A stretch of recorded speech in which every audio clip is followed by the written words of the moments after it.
Warahmatullahi wabarakatuh. Perkenalkan, nama saya Akmal Abdul Hasan Adrian dari Prodi Teknik Informatika 23C dengan NIM 230102014 dan teman saya. Haidir Ahmad Gumelar dari Prodi Teknik Informatika 23C dengan NIM 230102054 akan mempresentasikan bagaimana motherboard dan sistem bus bekerja. Pertama-tama, apa sih itu motherboard dan apa itu sistem bus? Mari lebih kenal lebih lanjut. Yang pertama, definisi motherboard. Motherboard adalah komponen komputer berupa papan sirkuit yang berfungsi sebagai terhubungnya seluruh komponen komputer, bagian-bagian komponen komputer. Secara umum, fungsi motherboard itu untuk mengelola komunikasi antar komponen yang terdapat pada komputer seperti CPU, RAM, kartu grafis, dan perangkat luar. Motherboard juga membantu mengirimkan data untuk semua bagian komputer sesuai kebutuhan dan memungkinkan dianggap sebagai jantung dari sebuah komputer. Jadi motherboard itu sangat penting eh, di komputer itu karena semua komponen utama terhubung ke sana. Kemudian yang kedua, apa sih itu sistem bus? Sistem bus adalah arsitektur komputer merujuk pada jalur yang digunakan oleh sistem komputer untuk menghubungkan semua komponennya. Bus sistem adalah bagian dari sistem komputer yang berfungsi untuk memindahkan data antara bagian, seperti dari piranti masukan ke CPU, CPU ke memori, atau dari memori ke piranti keluaran. Sistem bus menghubungkan komponen-komponen utama komputer seperti CPU, memori, dan perangkat input ataupun output.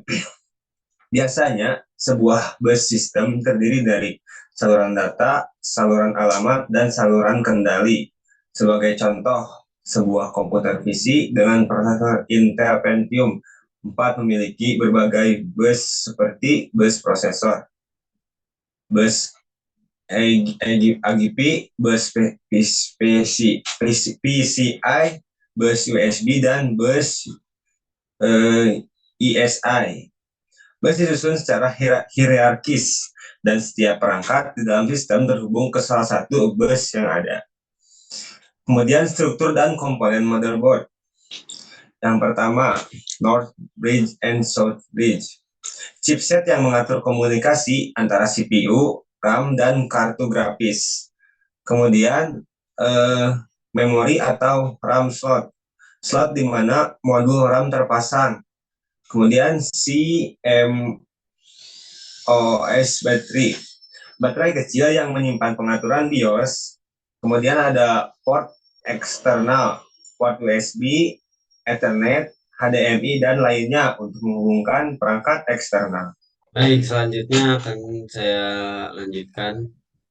Yang pertama adalah fungsi dan tipe bus pada motherboard.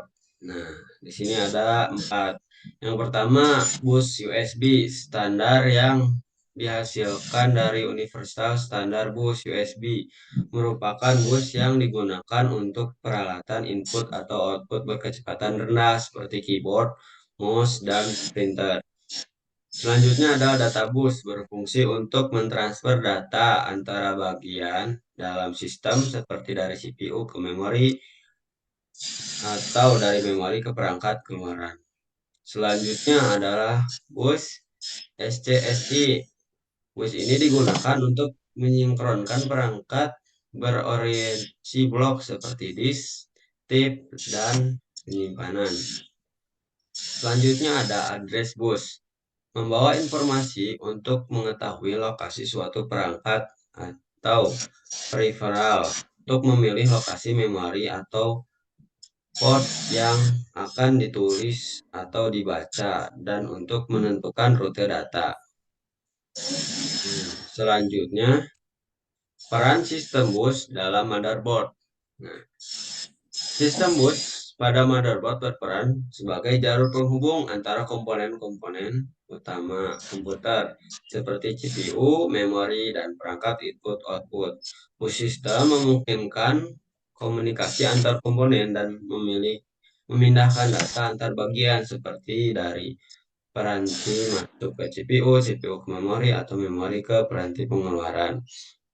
Nah, pada intinya sistem bus dalam motherboard itu sangat berkesinambungan untuk menjalankan sebuah program. Nah, selanjutnya proses kerja sistem bus. Yang pertama adalah inisialisasi. Saat komputer dinyalakan, sistem bus menginisialisasi dan mengatur komponen-komponen. Yang kedua, pemrosesan data. Sistem bus bertanggung jawab untuk mentransfer data antara CPU, RAM, dan perangkat lainnya selama operasi komputer. Yang ketiga, pengiriman sinyal kontrol. Yaitu sistem bus mengirim sinyal kontrol untuk mengatur operasi komponen elektronik pada motherboard. Nah, selanjutnya hubungan sistem bilangan dengan sistem bus. Nah, di sini ada 4 bilangan, yaitu sistem bilangan yaitu biner, desimal, oktal, dan heksadesimal. Bilangan biner digunakan dalam sistem bus untuk mempresentasikan instruksi dan data secara digital. Nah, 3 lagi desimal, oktal, dan heksadesimal itu dikonversikan ke dalam bilangan biner sebelum ditransferkan melalui sistem bus. Tuh. Selanjutnya, konversi bilangan biner, desimal, oktal, dan heksadesimal. Bilangan biner presentasi dalam basis 2 dengan 0 dan 1. Selanjutnya oktal presentasi dalam basis 8 dengan angka 0 hingga 7. Selanjutnya desimal berpresentasi dalam basis 10 dengan angka 0 hingga 9. Yang terakhir heksadesimal presentasi dalam basis 16 dengan simbol unik untuk mewakili nilai tertentu. Nah, jadi ada bukan hanya angka, tapi ada huruf kalau heksadesimal. Yang terakhir, kesimpulan dari pembahasan kali ini adalah motherboard dan sistem bus merupakan komponen kritis dengan komponen yang bekerja sama untuk mentransfer data dan instruksi secara efisien. Sistem bilangan dan konversi juga penting untuk dipahami dalam konteks sistem bus dan motherboard. Baik, sekian dari presentasi kami. Mohon maaf ada kesalahan datangnya dari diri kami sendiri dan kebenaran datangnya dari Allah Subhanahu wa taala. Sekian. Amin. Sekian. Wassalamualaikum warahmatullahi wabarakatuh.